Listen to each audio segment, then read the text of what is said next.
Hello, this is a sermon for the 7th of June 2026, that is the 10th in Ordinary Time, Year A. The readings are Genesis chapter 12, verses 1 to 9, and Matthew chapter 9, verses 9 to 13 and 18 to 26. Did they laugh at Abraham when he arrived in Canaan? "Follow me," he said. "God is leading us on." It was like a scene out of Dad's Army when Captain Mannering led his troops along the beach and promptly disappeared into a deep hole cut by the outgoing tide. 300 or so of his clansmen went with Abraham according to Jewish tradition. When he got there was a famine, and he had to go and beg for supplies in Egypt. Did the Canaanites laugh? Did his family laugh? Or didn't they see the funny side? Sarah would laugh when God said she was going to have a baby. They laughed at Jesus too. The Pharisees found it confounding that a holy man would eat at Matthew's house with other sinners. The people mourning Jairus' daughter laughed at Jesus when he told them that she was asleep. Perhaps they laughed at her father for going to Jesus in the first place. I mean, what a harebrained scheme, to go and fall at the feet of a carpenter's son when his daughter was on the point of leaving this world. And what about the woman in the crowd who had been a medical outcast for 12 years? I wonder if anyone would have laughed at her if she had told them that she was going to try to get near enough to Jesus to touch his cloak in the hope of a cure. People do laugh at Jesus.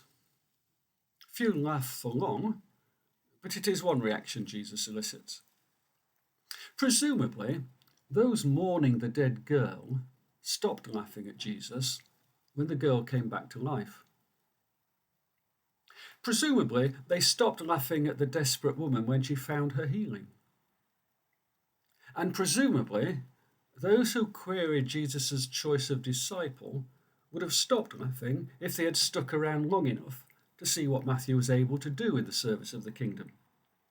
For Matthew's gospel quickly became the most popular gospel in the early church for teaching the faith. Although we don't like the idea of people laughing at our religious faith, we can see why they might be tempted to do so if we stand back for a moment and look at ourselves. Abraham and Sarah had good reason to think God was promising more than he could deliver. They were both past childbearing age. But this is the whole point.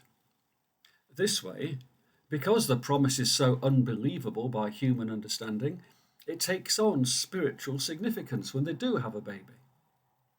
It is much more clearly the work of God when it defies human reason. Did they laugh at Abraham's naive and foolish faith that he could take his family on a trek, leaving everything they had ever known and owned behind them in the expectation that a whole new country would simply drop into their lap? How many of us would up sticks and take pregnant women, newborn babies and aged aunties along to a place we have never seen to set up home from afresh? Only the desperate do such a thing. Human migration has always taken place from when we first walked the earth, and New Zealand has been founded on pioneers doing what Abraham did and taking a very big chance. Maori may have had to come just a shorter distance than the rest of us, but it was still a huge undertaking, and they took a very big chance coming over such an expanse of water in open boats. At least later arrivals after Cook knew where to find the place on a map before they set out. We remember the success stories of migrations, but I wonder how many would-be migrants met with disaster. It certainly looked like a disaster when Abraham arrived in Canaan to face a famine. Their later success only underscores the belief that God was with them, helping them. I suppose Abraham and Sarah were pretty much refugees in both countries. At any point, however, Abraham could have lost faith in this God, in this new God of his, and turned for home again, and just taken his chances back in Ur of the Chaldees, where he had upset the local potentate, Nimrod. If he had gone home, many of his contemporaries would have said that Abraham was regaining his common sense. His new faith in an unseen God without a name had filled his head with fantastic, ridiculous ideas. That's what they would have said to him. But Abraham saw things through to the end and found his perseverance rewarded. Matthew was taking a huge risk too when he abandoned his lucrative employment as a tax collector and joined Jesus' itinerant band of disciples who were dependent on local hospitality where they could find it and the financial support of a handful of well-placed women. If Matthew had stayed at his counting desk, many would have said he was being sensible. Matthew bequeathed his gospel to the world because he didn't play safe. He took a chance on Jesus. If the woman with the issue of blood had lost confidence when she saw the huge crowd surrounding Jesus, when she perhaps had changed her mind about pushing through the throng in order to touch the tassels of his robe, well, if she'd lost her nerve, her friends would have comforted her later on by the thought that nothing would have been gained anyway by taking such a risky and embarrassing public step. However, the woman found her healing because she persisted and took a risk on Jesus, not worrying about what the crowds might have to say about her. If Jairus had given up when his daughter had died, that would have been the sensible thing to do. No one would have reproached him, and he wouldn't have had to risk getting offside with members of the synagogue and the Pharisees by parading his desperation, and humiliatingly prostrating himself before Jesus. But Jairus didn't give up on his daughter, even in the face of death, and took a risk that Jesus could and would bring her to life again. These stories beg the question, have we the persistence in faith to keep on? There's never a time to stop believing, we sing in one of our hymns. Never a time to stop believing. Well, perhaps. But when we take a punt on Jesus today, there are plenty of people around us who would question whether we have lost our senses. For we will face many hurdles and obstacles. Life will kick us in the teeth from time to time. And when life does kick us in the teeth, will we give up on Jesus when disaster strikes? When we get to the end of the road, will we give up or look for a new road? Let's face it, we come to the end of the road in all manner of ways.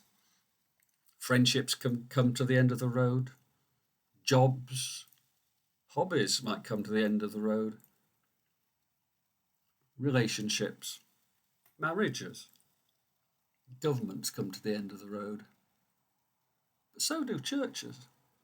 Imagine if the Methodist Church ceased to be.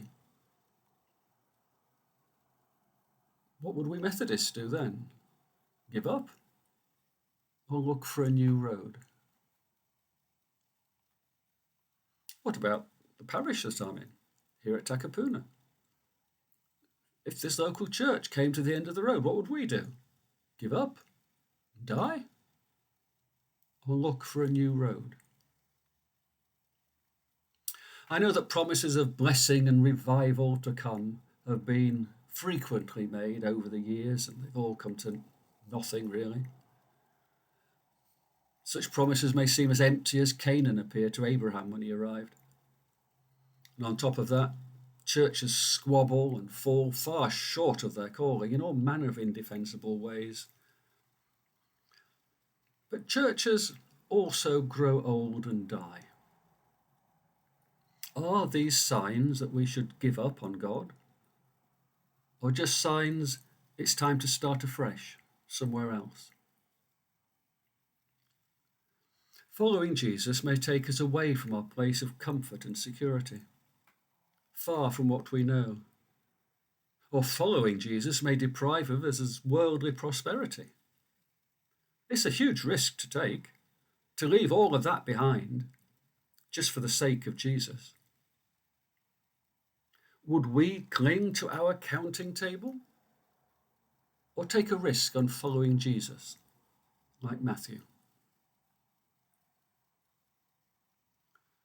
Sometimes it really looks as if it is truly over and done with.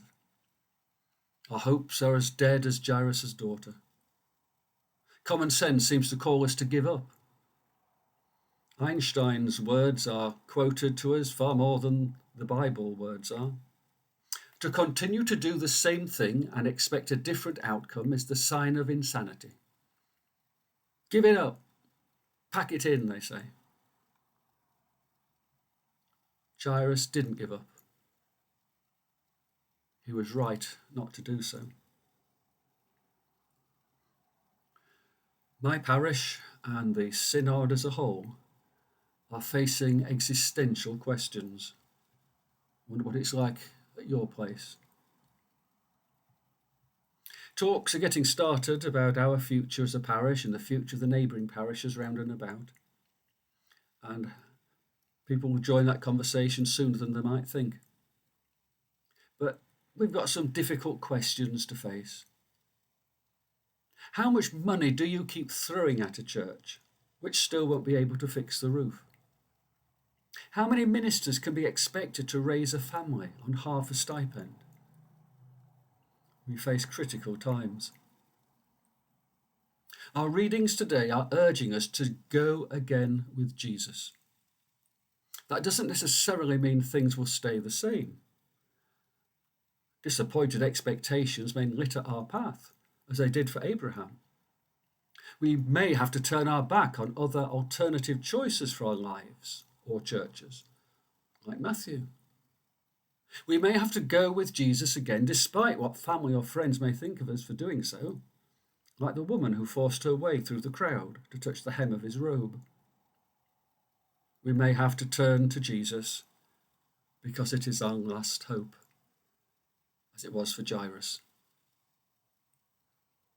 But whatever the degree of risk or cost or need, we will come to Jesus because he has demonstrated through Abraham and Jairus and Matthew and the woman in the crowd that however crazy it may look to the world, going with Jesus is actually our best bet. Amen.